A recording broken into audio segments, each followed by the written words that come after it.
Hello दोस्तों, आज का हमारा टॉपिक रहेगा गुप्त साम्राज्य।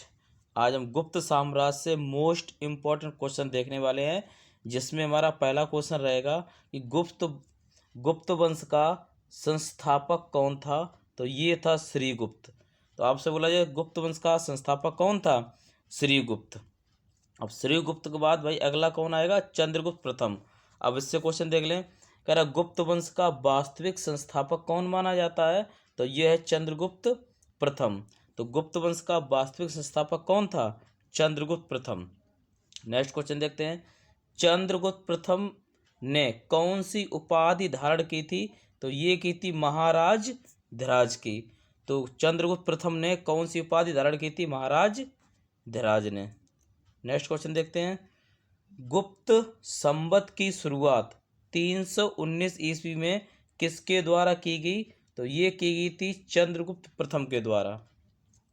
अब इसके बाद नेक्स्ट शासक कौन आएगा? समुद्रगुप्त। तो समुद्रगुप्त से क्वेश्चन देख लें। तो इसमें कह रहा है चंद्रगुप्त प्रथम का उत्तराधिकारी कौन हुआ? तो ये हुआ था समुद्रगुप्त। तो चंद्रगुप्त प्रथम के बाद अगला शासक कौन बना गुप्त वंश का? तो समुद्रगुप्त। Next question. भारत का नेपोलियन किस शासक को कहा गया? तो ये कहा गया था समुद्रगुप्त। क्वेश्चन रहेगा हमारा समुद्रगुप्त का दरबारी कवि कौन था? तो समुद्रगुप्त का दरबारी कवि कौन था? हरिशेन। नेक्स्ट देखते हैं। इलाहाबाद में प्रयाग प्रशस्ति अभिलेख की रचना किसके द्वारा की गई थी? तो ये की गई थी हरिशेन के द्वारा। नेक्स्ट क्वेश्चन देखते हैं। किस शासक के सिक्कों पर उसे बीड़ा बजाते हुए दिखाया गया था? तो ये था समुद्रगुप्त। तो समुद्रगुप्त के सिक्कों पर उसे बीड़ा बजाते हुए दिखाया गया था। तो ये भी माना जाता है कि समुद्रगुप्त बीड़ा बजाने में एक अच्छा निपुण शासक था। नेक्स्ट क्वेश्चन देखते हैं। समुद्रगुप्त को भारत का नेपोलियन किसने कहा था? तो ये कहा था विंसेंट स्मिथ ने। तो समुद्रगुप्त को भारत का नेपोलियन किसने कहा था? विंसेंट स्मिथ ने। अब इसके बाद नेक्स्ट शासक आएगा हमारा चंद्रगुप्त द्वितीय। तो चंद्रगुप्त द्वितीय क्वेश्चन देखते हैं भाई।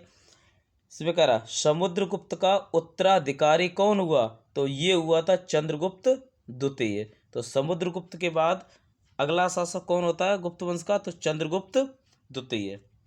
नेक्स्ट क्वेश्चन देखते हैं। चंद्रगुप्त द्वितीय ने कौन सी उपाधि धारण की थी? तो ये की थी विक्रमादित्य की। तो चंद्रगुप्त द्वितीय ने कौन सी उपाधि धारण की थी? विक्रमादित्य की। नेक्स्ट क्वेश्चन देखते हैं। चंद्रगुप्त द्वितीय के शासन काल में कौन सा विदेशी यात्री भारत आया था?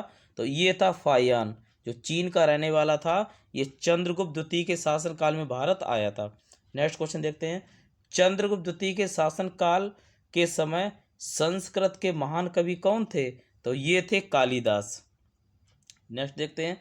किस गुप्त शासक के राज्य में नवरत्न रहते थे? तो ये रहते थे चंद्रगुप्त द्वितीय के राज्य में। नेक्स्ट क्वेश्चन देखते हैं। चंद्रगुप्त द्वितीय के दरबार में कौन प्रमुख आयुर्वेदाचार्य रहते थे? तो ये थे धन्वंतरी।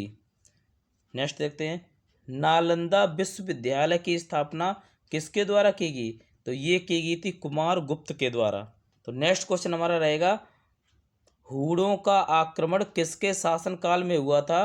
तो ये हुआ था स्कंद गुप्त के शासनकाल में। नेक्स्ट क्वेश्चन देखते हैं। अब हम देख लें गुप्त काल के कुछ प्रमुख बिंदु। तो यहाँ से पहला क्वेश्चन रहेगा गुप्त काल के राजाओं की शासकीय भाषा क्या थी? तो ये थी संस्कृत। नेक्स्ट क्वेश्चन देखते हैं। मंदिर बनाने की कला का विकास या मंदिर बनाने की कला का जन्म किस काल में हुआ था? तो ये हुआ था गुप्त काल में। तो मंदिर बनाने की कला का जन्म किस काल में हुआ था? तो ये हुआ था गुप्त काल में। नेक्स्ट क्वेश्चन देखते हैं। गुप्त शासक विशेषतः किस धर्म को मानते थे? तो ये मानते थे वैष्णव धर्म को।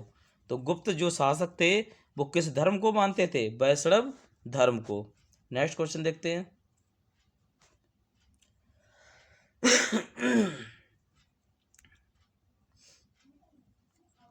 तो नेक्स्ट क्वेश्चन देखते हैं। गुप्त काल में विष्णु शर्मा द्वारा लिखित पुस्तक कौन सी है? तो ये है पंचतंत्र। और ये किस भाषा में लिखी गई? ये लिखी गई संस्कृत भाषा में।